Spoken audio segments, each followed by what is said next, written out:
Bismillahirrahmanirrahim. Assalamu alaikum. I am Mohammad Sharif and you are watching Sindhi Knowledge Factory channel. In this video we will be learn about relative pronoun of the kind that. आज जी video में असां सिखंदासीं that जे मुतालिक़ ऐं इन खां पहिरीं असां इन खे रिलेटिव प्रोनाउन खे डिस्क्राइब कंदा हलूं त रिलेटिव प्रोनाउन आहे छा ऐं इन जे अंदरि दैट जो कहिड़ो किरदारु आहे, असां दैट खे कहिड़ियुनि जॻहियुनि ते इस्तेमालु करे सघूं था ऐं असां दैट खे छो सिखूं ऐं इन जो असां लाइ फ़ाइदो कहिड़ो आहे, इहो सभु इन वीडियो में सिखंदासीं। लेकिन इन वीडियो में वधण खां पहिरीं अवां सां हिकु गुज़ारिश कंदुसि त असांजे इन चैनल खे सब्सक्राइब करो त जीअं असांजी नेक्स्ट अचण वारी वीडियो अव्हांखे मिली सघे। हीअ सिंधी जो चैनल आहे, असां तक़रीबन मुख़्तलिफ़ तरह जा कोर्स असां हिते अपलोड कंदासूं ऐं काफ़ी असीं लेक्चर अपलोड करे चुका आहियूं जेके सिंधी ज़ुबान में आहिनि ऐं असांजो इहो ई टारगेट आहे त असां जेतिरो थी सघे सिंधी जेको आहे सिंधी जेके लेक्चर आहिनि इन्हनि खे असीं फॉरवर्ड करूं, इन खे असीं अपलोड करूं ताकी असांजा सिंधी ॿाहिरि सम्झी सघनि। त रिलेटिव प्रोनाउन चवंदा आहिनि रिलेट जेको करे थो, यानी कि इन जे अंदरि रिलेशनशिप जेको ज़ाहिर करे थो, इन खे असीं रिलेटिव जेको आहे रिलेशनशिप मां आयल आहे त रिलेट करणु रिलेशनशिप आहे। ठीकु आहे, relative pronoun show the relationship. अच्छा, रिलेटिव प्रोनाउन छा आहे? ॿिनि सेंटेंस यानी कि ॿ जेके सेंटेंस आहिनि इन्हनि खे पाण में इन्हनि जो तालुक़ु पाण में जेको आहे तालुक़ु हूंदो आहे उन्हनि खे ॿुधाए थो। रिलेटिव प्रोनाउन जो कॉन्सेप्ट नंबर 1 जेको आहे उहो कुझु ईअं आहे त relative pronoun show the relationship. Relative pronoun छा कंदो आहे? रिलेशनशिप खे शो कंदो आहे। द गर्ल एंड हर डॉग, हिते the dash enter the house, हिते ऐं 4 ऑप्शन ईंदा आहिनि, हू, वाट, दैट, विच। हिते छा ईंदो? हू ईंदो, वाट ईंदो, दैट ईंदो, विच ईंदो।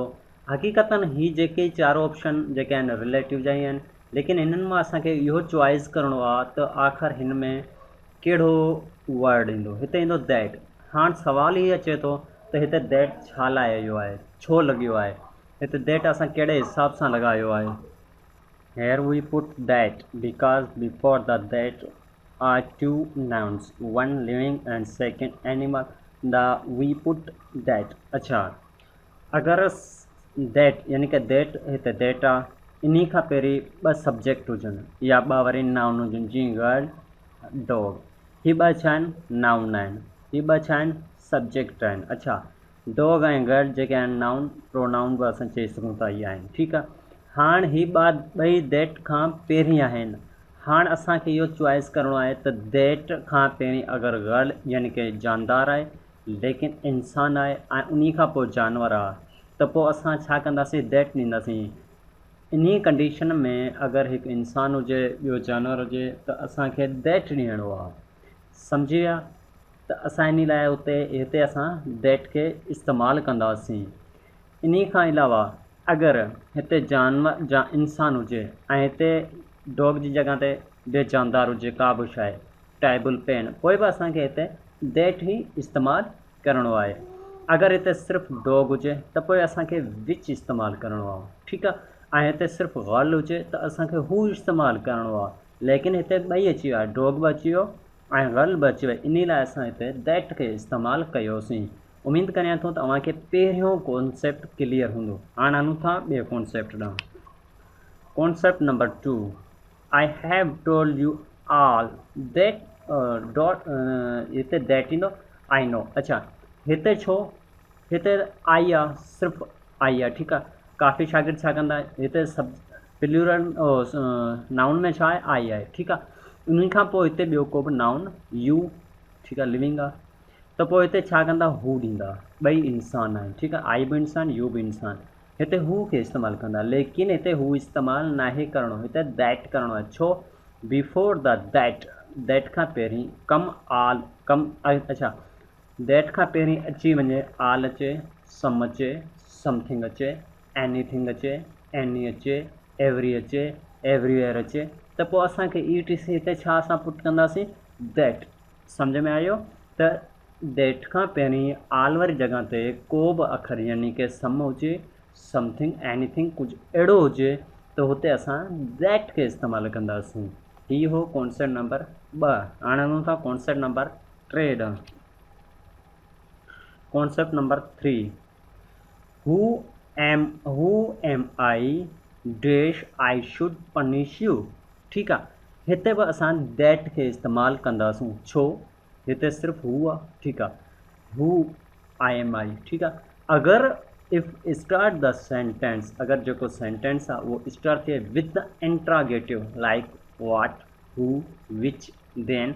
ठीकु आहे, देन वी यूज़ दैट। अच्छा, हीअ जेको इंट्रागेटिव सवालिया क्वेश्चन हुजे त हिन में असां दैट ॾींदासीं। उम्मीद करियां थो तव्हांखे टियों स्टेप बि क्लियर सम्झ में अची वियो हूंदो। अगरि ना आयो हुजे, हेठि असांजो व्हाट्सअप नंबर ॾिनल आहे, इन ते तव्हां पुछी सघे थो। बहितरीनु इहो आहे त तव्हां असांखे कमेंट करियो। स्टेप नंबर 3 ॾांहुं वधूं था, 4 ॾांहुं वधूं था। She is the wisest girl dash I now. ठीकु आहे, हिते बि दैट इस्तेमालु थींदो। छो, एफ the before that come superlative degree वी। अच्छा, हिते ही छा आहे, विज़डम हिन जी अक़लमंदी आहे। ठीकु आहे, हिते हिन जी अक़लमंदी, हिन जी क्वालिटी ज़ाहिर पई थिए। अच्छा, हिन जी जिते हिते असांजी कंहिं बि शइ जी क्वालिटी, यानी कि नाउन जी क्वालिटी ज़ाहिर थिए, ख़ासियत ज़ाहिर थिए, उते असां छा इस्तेमालु कंदा आहियूं, दैट। अगरि हू कंदा त तव्हां हिते हू, काफ़ी 90% जेके शागिर्द आहिनि हिते हू यूज़ कंदा। छो, छो जो शी बि ऐं गर्ल ॿई इंसान आहिनि। ठीकु आहे, इन लाइ हिते छा कंदा यूज़, हू। लेकिन हू ग़लति आहे, हिते तव्हांखे छा करिणो आहे, दैट इस्तेमालु करिणो आहे। अच्छा, हिन में रिलेटिव प्रोनाउन जो कहिड़ो मक़सदु आहे, यानी कि हीअ जेको हिन जे अंदरि ॿ सेंटेंस आहिनि, ॿ जुमिला आहिनि, इहो ॿुधी वठो। हिते she is the best girl, जेको ही छोकिरी आहे अक़लमंद आहे। ठीकु आहे, आई नो। हिते ॿियो सेंटेंस, हिकिड़ो ही सेंटेंस, हिकिड़ो ही सेंटेंस, हीअ ॿ सेंटेंस आहे। इन जे अंदरि दैट छा पियो करे, इन्हनि ॿिन्ही जो तालुक़ पियो ज़ाहिर करे। इन जे अंदरि ॿिन्ही जो तालुक़ खे ज़ाहिर पियो करे। इन लाइ असां हिनखे रिलेटिव प्रोनाउन करे चऊं था। जीअं द गर्ल एंड हर डॉग, यानी कि छोकिरी ऐं जो कुतो एंटर द हाउस, के न विया, घर में दाख़िल थिया। हीअ ॿ सेंटेंस आहिनि जिन्हनि खे गर्ल ऐं डॉग, इन जो ॿिन्ही जे सेंटेंस खे दैट छा पियो करे, पाण में रिलेटिव करे पियो। इन लाइ असां हिनखे रिलेटिव प्रोनाउन चवंदा आहियूं। उम्मीद करियां थो तव्हांखे वीडियो सम्झ में अची वई हूंदी। इंशाल्लाह असां नेक्स्ट वीडियो में मिलंदासीं। थी सघे थो असांजो रिलेटिव प्रोनाउन जो सेकंड काइंड, यानी कि हू ते हुजे, वाट ते हुजे, विच ते हुजे। इंशाल्लाह असां इन टिनि लेक्चर, बाक़ी 3 आहिनि, 3 लेक्चर जे अंदरि असां इनखे बिल्कुलु सही नमूने क्लियर कंदासूं। अगरि इन खां अलावा बि अव्हां जो को क्वेश्चन हुजे त अव्हां पुछी सघो था थ्रू व्हाट्सअप जे नंबर, थ्रू पेमेंट सां। इंशाल्लाह हाणे नेक्स्ट वीडियो में मिलंदासीं। ख़ुदा हाफ़िज़।